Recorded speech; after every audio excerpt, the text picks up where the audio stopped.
Hello and welcome. I'm your host, Phil Biedron. Joining me today is editor Charles Unger. Thanks for coming.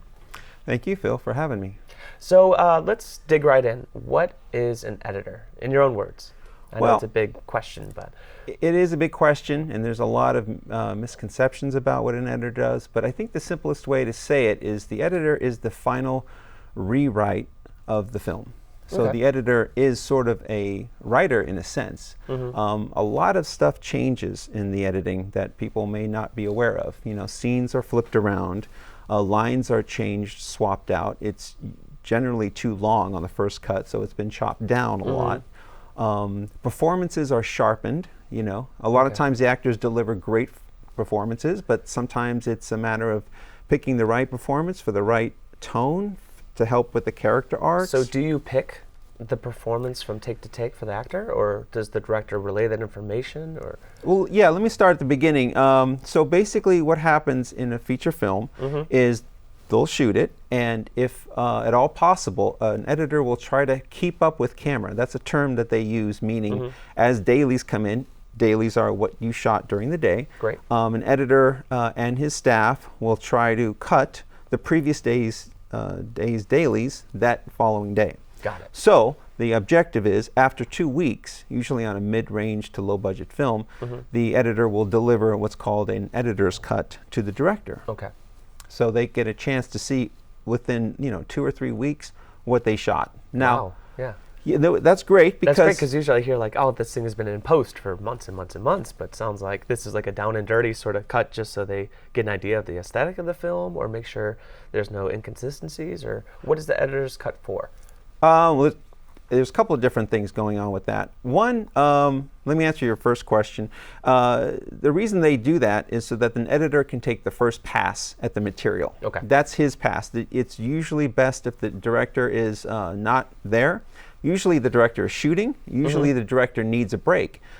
In fact, a lot of films, the director will finish shooting and they're kind of burned out. You know, they've been with this film for a long time. They'll take a couple of days off. Sometimes they take a couple of weeks off, and then they want to come back in and see what they've shot. Yeah. There's the old saying that the film is written 3 times: in the writing, in the shooting, and in the editing. Oh, okay.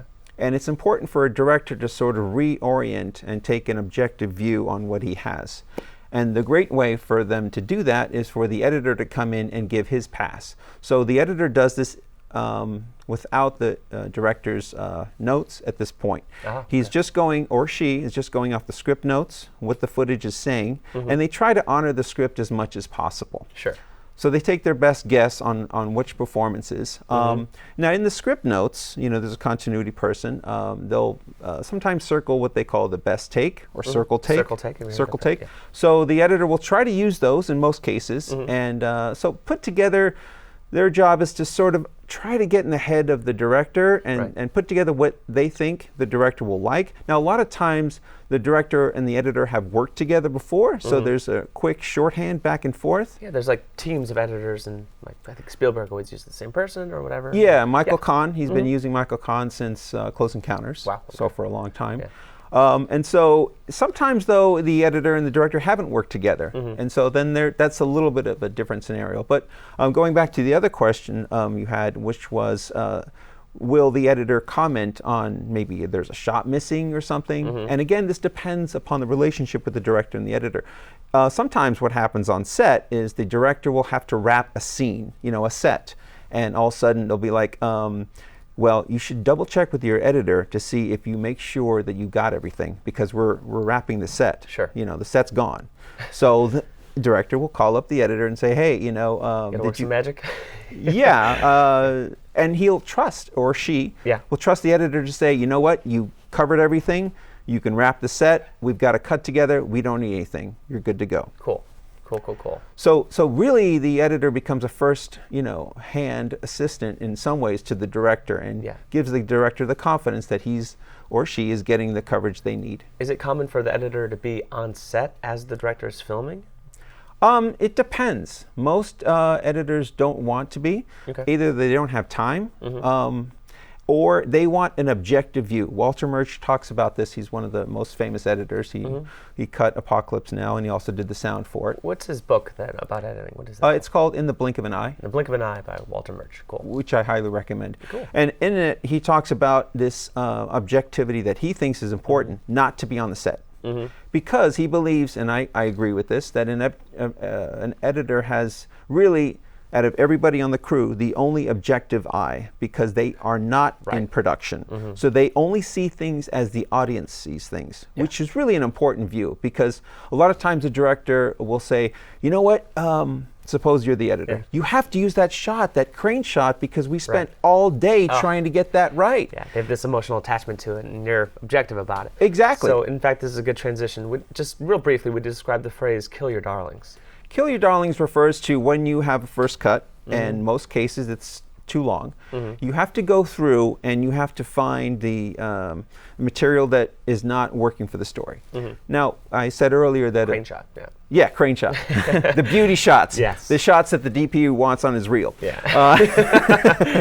But usually sometimes you find that you don't need certain exposition. Certain things are repeated twice. Certain things aren't needed for character or story. Sure. And I think it's just a normal case. I don't think it's like a big problem, because I think for a writer, you have to overwrite.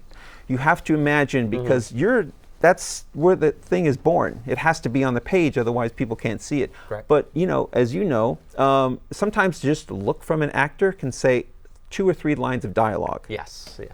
So the editor then puts on their objective cap and say, you know what, you don't need this. That look, this little scene says the same thing, or we've already said it earlier, so we don't need it in 2 places. That kind of thing. And if you have a good relationship with the director, they'll usually agree with you, they'll honor that, or there's something called a director's cut of a project, of a film. So you said, I got the idea of the editor's cut in the first pass. So what's the difference between that and the director's cut? Well, a director's cut is the first time that the director sits down with the editor and goes through the material. Sure. And they won't really change. It's been my experience that they don't change a lot. Right. They usually change some things, like they'll tweak performances. They'll ask what other coverage we have on this scene. Maybe there's a better take of this, a better line reading of that. This scene would play better if it was sped up, or they'll add effects and those kinds of things. So it's really a great time to collaborate. And as an editor, you're really in the room with the director, so it's an intense working relationship. Right. And so it's good that you know each other and you're on shorthand and you can finish each other's sentences, that kind of thing. And so the director usually gets maybe 2 or 3 weeks, depending on the budget, to do his director's cut. So then what he does then is he works with the editor and the editorial team, and they present this to the producers. And then that becomes the first producer cut. So they show it to the producers, and producers give their notes, and then they go back and then they do those notes, and then they maybe do a couple of more producer cuts. Got it. So just so I was clear on that, so you get all the footage, you have your first cut, which is the editor's cut, and then you work with the director 2 or 3 weeks, and you got the director's cut. From there, you move up the hierarchy, up the food chain to the producers, who kind of have the final say of the project. They may give their notes, and then you may go back and work on it, and then maybe once, twice, or 3 times more for the producers to make sure it's solid. Is that about correct? Yeah, that's correct. Okay. And sometimes these producers are the financiers, or sometimes they're maybe the big star. Sure. Sometimes the star has to see the film and approve it. Sometimes it's the network, particularly if it's movie of the week for TV or something like that. So to switch gears a little bit, what would you say is the typical day of being an editor, a day in the life of your work, versus an ideal day? So what would your ideal day as an editor be, and then what actually happens? Well, an ideal day as an editor, suppose you're on a mid to big budget feature, which is that the assistant has prepared everything. So literally all you have to do is go in the morning and cut. Okay, so the assistant, they took care of the logging, they labeled everything, they trimmed the slates out maybe, or maybe not? Yeah. The footage goes from the set to the editing room. Okay. So then the editor will sync up the dailies, and then they'll organize the dailies, put it into scene bins, put it into daily bins, and basically create the project. Organization is key. Very right? key. Yeah. Because here's a perfect example, and this has happened to me. A director will not know particularly what scene a shot was in, but they'll remember what day. So they'll come in and then say, okay, I want that shot that was shot on the second day of production. Ooh, okay. So then you have to organize it by not only day, but by scene. And so you have to get that material to the editor very quickly. Got it.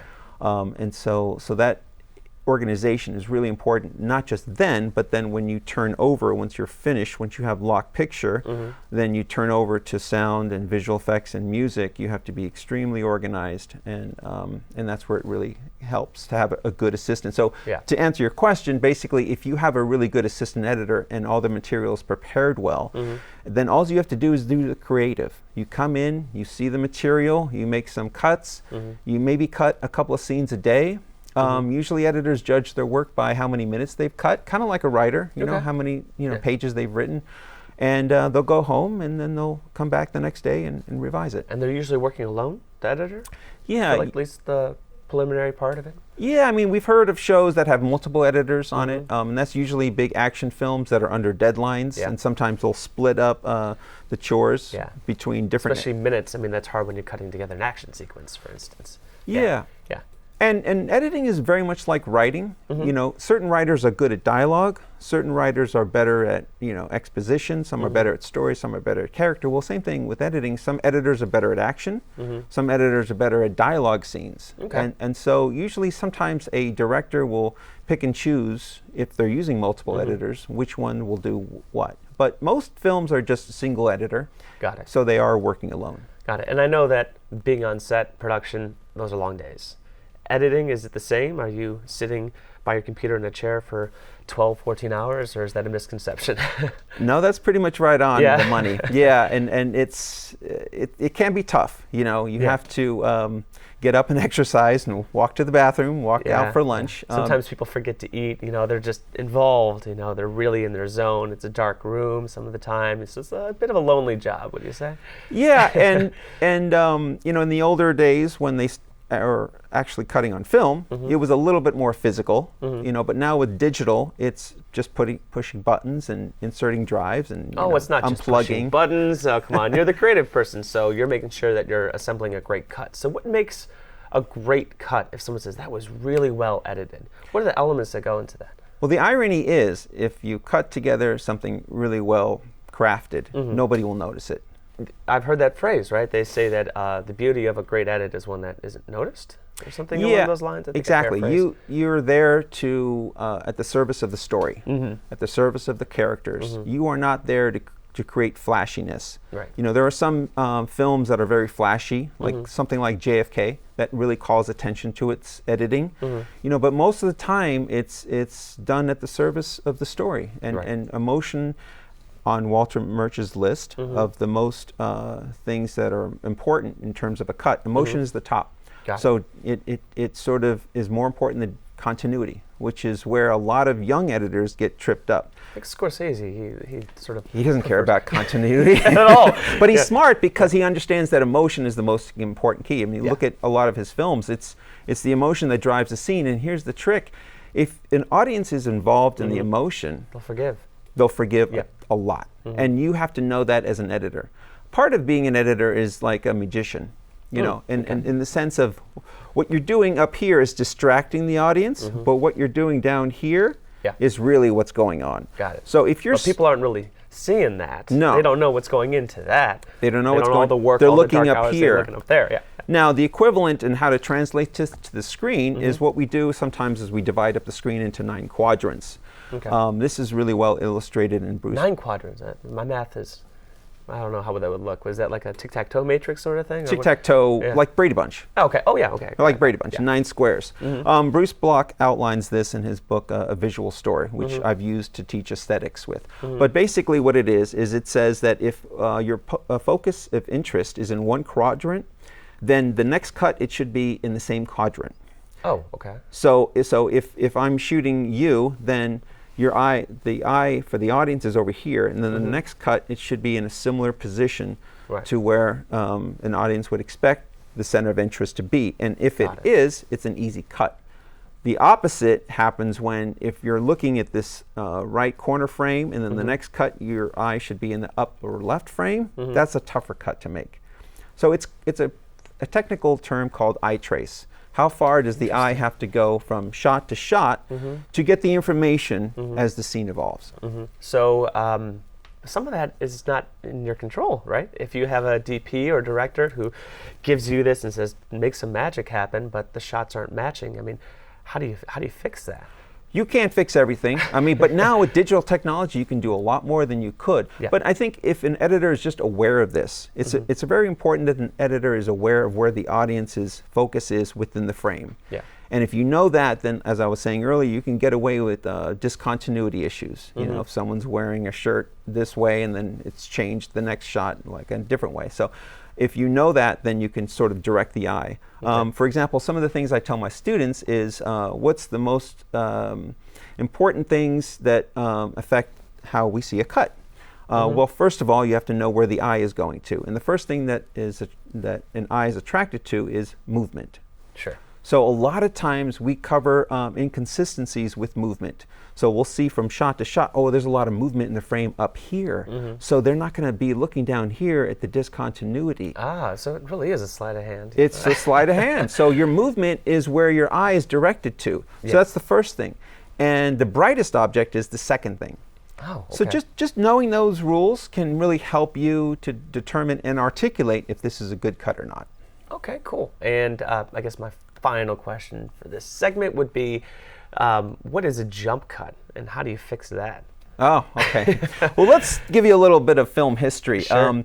You know where the jump cut originated? No, I do not. It originated with French New Wave. Okay. Now, Was that like in the 60s? 50s? Yeah, early 60s. French New Wave were a bunch of film critics that became filmmakers. Now, usually the way you become a filmmaker is you make short films, you practice your craft, and then you get lucky enough to make a feature.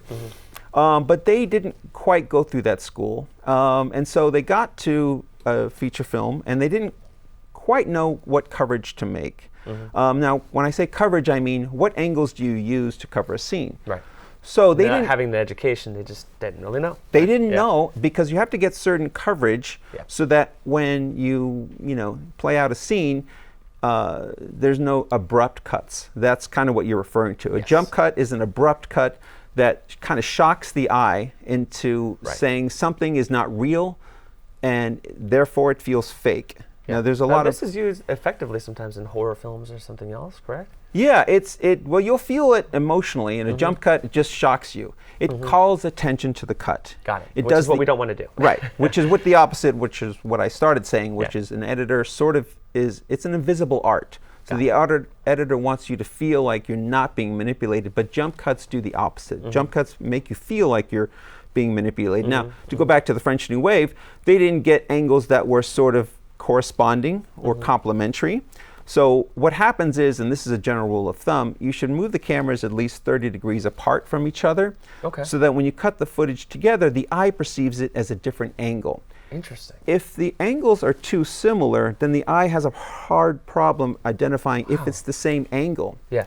It's the same theory whereas if you create a robot that looks obviously like a robot, people are okay with it. If you create a robot that looks very, very human-like, the eye has a problem with that. Because there's, you know what I mean? So it's the same kind of theory where, so we advise our students to have camera angles that are at least 30 angles apart so that there is no jump cut. But the French New Wave didn't know this. But what I liked about what they did was they created a new aesthetic because they didn't know that this rule or other rules, and they made it work for the story, and it spawned a whole new film movement. Well, that was excellent. So Charles, thank you very much for joining us. Thank you, Phil, for having me. My pleasure.